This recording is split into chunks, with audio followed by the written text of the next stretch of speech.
अभी हम लोग आता इकडे आपण काय करतोय, आपण स्प्रे मारणार आहोत. ठीक आहे ना, कचऱ्याचा वर.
कोई मारायला असेल तर इकडे पण हा वास घेतलेला आहे.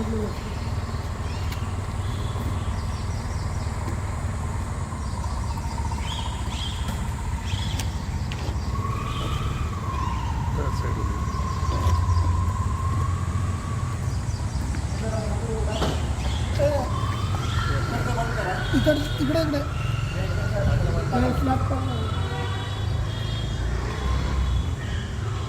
संतोष तिकडे टाक.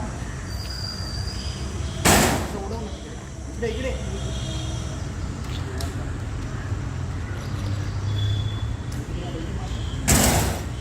हा तो पण हो ना, ह्यांची हाईट नाही. हाईट आहे ना त्यांची.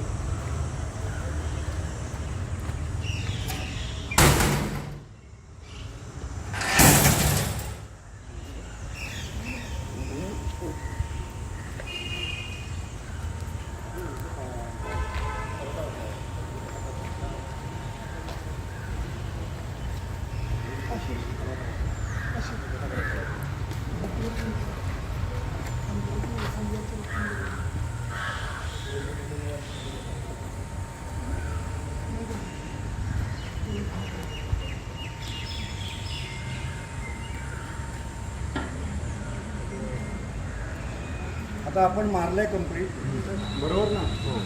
खाली लिचड आहे का? लिचड हे इथे लिचड पडतंय खाली.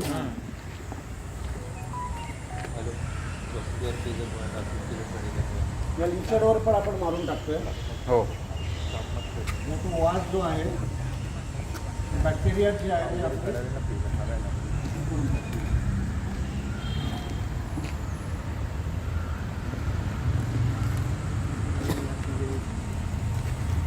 हे जरी पडलं ना आता तरी ह्याला वास नसणार आहे हा लिचडला, कारण का वरचा आपल्या लिक्विडमधून आलेला आहे. आलेले हा.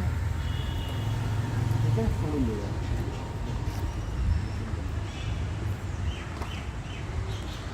त्याला 3Bच्या इकडच्या घंटागाडी आपण मागवलेली, त्याच्यावरचा आपण पहिले स्प्रे मारला. म्हणजे स्प्रे मारायच्या अगोदरचा वास बघितला, स्प्रे मारल्यानंतर 5-7 मिनटानंतर वास बघितला, आणि आता कंप्लीट 10 मिनटानंतर काय वास आहे नाही मगाशी आणि आत्तामध्ये काय फरक आहे, तुम्ही परत एकदा आपण यांना तांबे साहेबांना विचारूया. हां, 10 मिनिटानंतर आता पूर्ण टोटली 100% वास नाही आहे. नाक लावल्यानंतर सुद्धा हां, आतमध्ये मुंडी घेतली गेली तर नाक आतमध्ये घेतलं तरी पण वास नाही आहे, 100% नाही. थँक्यू. आता 10 मिनिटानंतर परत स्प्रे केल्याच्या नंतर आम्ही स्मेल घ्यायचा प्रयत्न केला जवळ नाक नेऊन, पण अजिबात वास येत नाही. 100% वास येत नाही. Thank you sir. आपण आत्ता थोड्या वेळापूर्वी सिद्धाचल फेज 6 याच्या काय ते आपली 3B मध्ये आपण ही घंटागाडी उभी केली, त्याच्यावर मारलेला स्प्रे. बिफोर आपण मारायच्या अगोदरचा वास सगळ्या ह्या दोघांनी बघितलेला होता. आता मारल्यानंतर काही मिनटानंतर आपण काय वास आहे नाही यांचं आपण पहिले यांचं साहेबांचं घेऊया. सर बोला. हां, आता थोडा वास कमी आहे, 90% तरी नाही आहे वास. 90% नाही आहे. 100% वास येत होता, हां. स्मेल भरपूर येत होता, आता थोडं नाही आहे. आपण सिद्धाचल फेज 6मध्ये 3B येथे ओला कचऱ्याची घंटागाडी बोलवलेली आणि यांचा बिल्डिंगचा ओला कचरा त्याच्यामध्ये टाकून आपण त्याच्यावरती स्प्रेइंग केलेलं. तर ते स्प्रेइंग करायच्या अगोदर घंटागाडीमध्ये खूप वास येत होता आणि आता जवळजवळ 90% वास हा पूर्णपणे गेलेला आहे. थँक्यू.